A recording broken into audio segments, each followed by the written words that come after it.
우리가 심각하게 바라보는 것 중에 하나가 인간이 스스로 생각하지 않고 얘한테 생각을 의지한다는 거, 기계의 생각.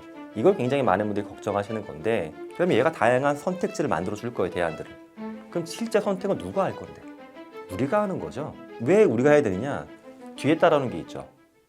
요즘 기업들이 저한테 가장 많이 물어보고 있는 이제 어떤 업무 전환이 저쪽이에요. 콜센터, 상담사, 마케터 분들.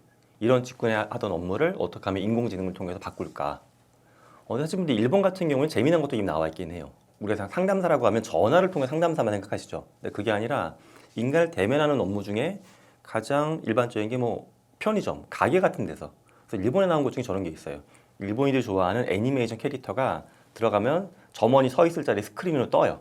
그리고 걔랑 말을 하면서 물건 주문하고 얘기하는 거예요. 자, 근데 이런 것들. 즉, 한 직종에서 많은 사람들이 하던 업무를 이렇게 바꿔보겠다는 게 하나가 움직임이 있고요.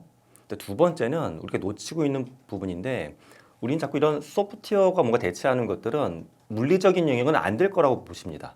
왜냐면 얘는 뭔가 말을 할 수도 있고 생각도 하는 것 같지만 움직이지 못하니까. 근데 의외로 다양한 산업 분야에서 이미 로봇은 많이 적용이 되고 있는데, 기존의 로봇의 한계점은 뭐냐면 좀 흔히 생각하는 거, 머리가 나쁘다라고 볼 수가 있어요. 근데 최근에 급속도로 인공지능이 발전하면서 여기를 좀 보완해주고 있습니다. 일례로 저런 것들이죠. 편의점에서 물건을 채우거나 교체하는 거, 또는 물류센터에서 물건을 피킹해가지고 패킹하는 거, 이런 업무들에 대해서 사실은 로봇이 투입되는 게 굉장히 빠른 속도로 지금 실험들이 발생을 하고 있습니다. 그래서 저는 의외로 내가 몸 쓰는 업무니까 나는 대체가 안 될 거야. 이것도 위험하다라고 보고 있고요. 세 번째는 인공지능이 본질적으로 가장 잘하는 게 뭔가를 놓고 보게 되면 확실한 건데, 얘는 방대한 양의 정보, 그러니까 지금 시점에서 동시에 나오는 정보뿐만 아니라 과거에 있었던 수많은 문헌들을 마치 다 읽어본 것처럼 딱 집대성해가지고 추출해내는 거, 정보를, 핵심을. 이걸 되게 잘하거든요. 근데 이게 우리가 일부 전문직에서 이미 하고 있던 것들이에요. 제가 하고 있는 연구 업무 사실 그런 것들이고, 금융 분야에서 뭔가 어널리스트를 하던 업무들도 그런 거잖아요.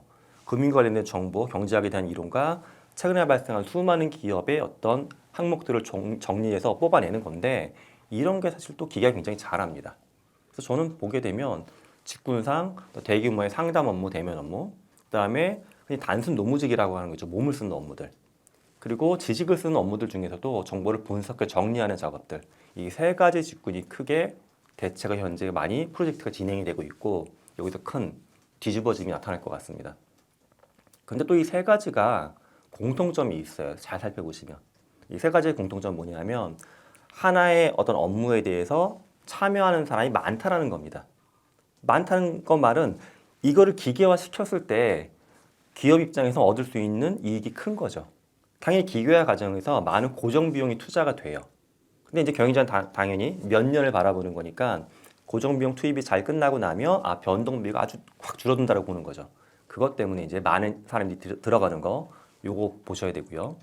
두 번째 특성은 이런 업무들은 매뉴얼화가 좀 쉬운 업무들이에요, 상대적으로.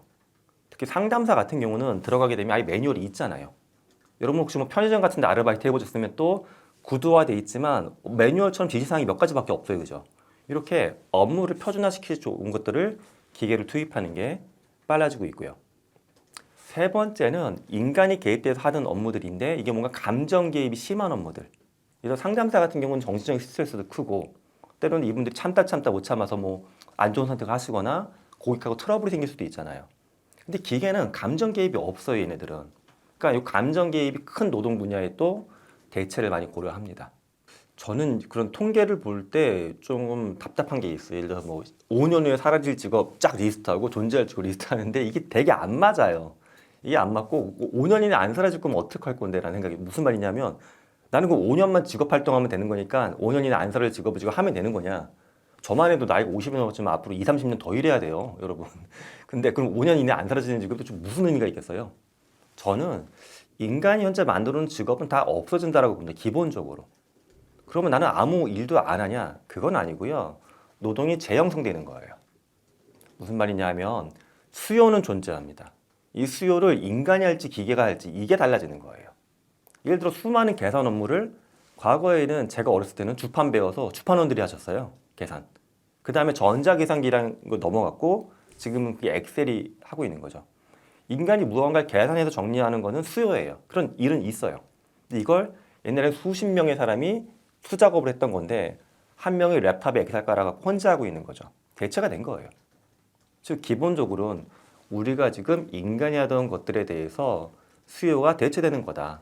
그 수요는 근데 어떤 형태로건 살아있다. 이 관점에서 일자리는 새로 형성이 되겠죠. 무슨 말이냐? 옛날에는 주판 만들고 주판 가르치고 주판원의 업무 여기에 투입됐던 사람들이 이제 엑셀 프로그램 짜고 컴퓨터와 관련된 직종이 있고 대체가 된 거죠. 이렇게 이제 대체되는 게 있고요. 또 하나는 인간은 총 생산량을 계속 높이고 있어요. 굉장히 빠른 속도로. 전체 그래프를 놓고 봤을 때 한 1700년부터 지금까지 300년 동안 거의 10,000배 가까운 GDP의 증가가 있거든요. 지구상에 있는 국가들 놓고 보면. 생산량이 증가한다는 말은 왜 생산할까? 원하니까 생산하는 거겠죠. 원한다는 말은 그렇다고 해서 우리가 과거보다 뭐 밥을 10배 더 먹거나 이런 건 아니에요. 그죠? 인간이 생물학적으로 갖고 있는 기본적인 욕구는 비슷합니다. 다만 욕망이란 게 무한정 커지고 확장되고 있는 거예요. 여기서 새롭게 커지고 확장된 욕망을 충족시키기 위한 새로운 노동은 계속 발생하는 겁니다. 가장 쉬운 예가 저런 거죠. 콘텐츠. 어찌 보면 우리가 드라마나 뭐 웹툰이나 영화 같은 거 보게 되면 그걸 뭐 본다고 뭐 밥이 나옵니까? 사실 그런 건 아니잖아요. 근데 너무 중요한 우리 삶의 일부가 됐죠. 그런데 과거로 놓고 봐도 재밌는 게 수렵 채집 시절에도 인간은 벽화 그리고 춤을 추면서 그런 논리를 했긴 했죠. 근데 그게 좀 더 고도화되고 아주 고급화된 게 현재 컨텐츠 산업이 된 거죠. 그럼 컨텐츠 산업은 앞으로 어떻게 될 거냐? 더 무지막지하게 커질 겁니다.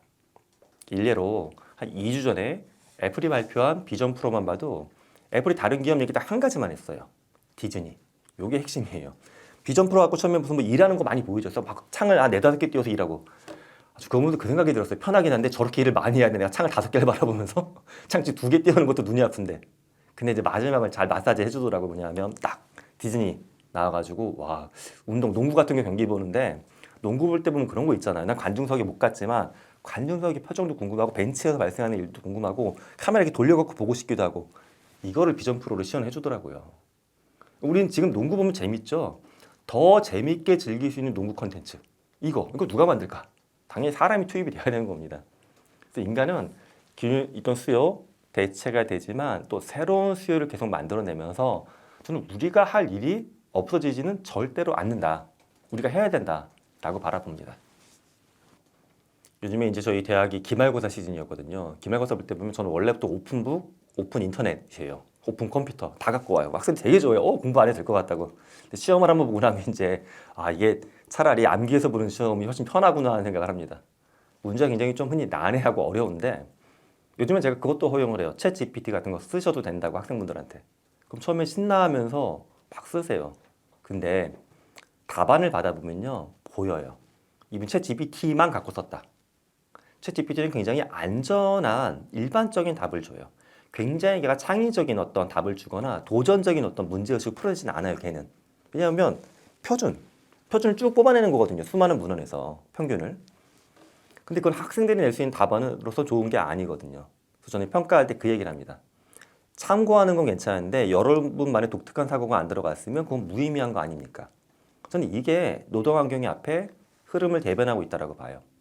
우리는 계속 자동화된 도구를 써가지고 우리의 일을 편하게 할 것이고 특히 가장 우리가 심각하게 바라보는 것 중에 하나가 인간이 스스로 생각하지 않고 얘한테 생각을 의지한다는 거, 기계의 생각. 이걸 굉장히 많은 분들이 걱정하시는 건데 이런 일이 생길 거예요. 그런데 최종적으로 그럼 무엇을 생각해야 될지 질문이죠. 질문까지 기계가 할 수 있을까? 아니죠. 질문은 우리가 하는 겁니다. 질문할 수 있는 문제의식. 그러면 얘가 다양한 선택지를 만들어 줄 거예요, 대안들을. 그럼 실제 선택은 누가 할 건데? 우리가 하는 거죠. 예.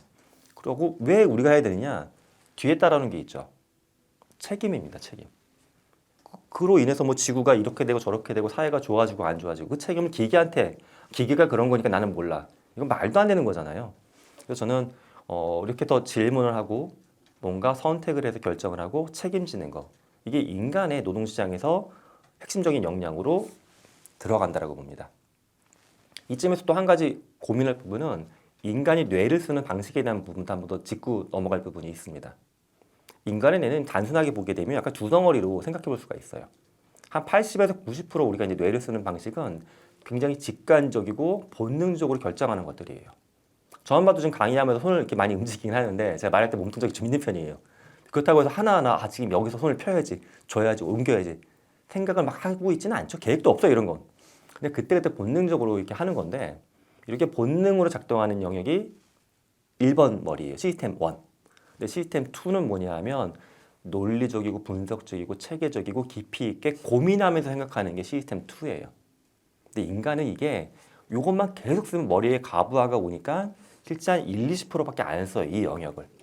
근데 지금 이제 많은 학자들이나 연구자들의 고민은 원래부터도 그렇게 많이 안 쓰던 얘를 더 안 쓰면 어떻게 될까?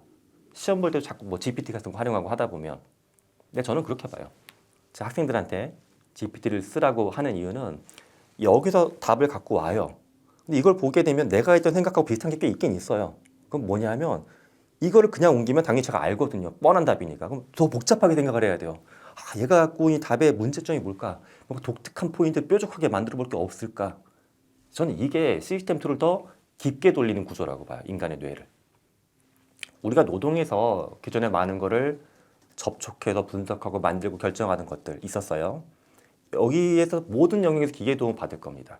그럼 내 자리가 없어지냐 이게 아니라 얘가 갖고 온 것들을 한 번 더 깊고 넓고 책임감 있게 사고하는 거. 이게 노동에서 우리가 해야 될 역할이 아닐까 저는 이렇게 바라보고 있습니다.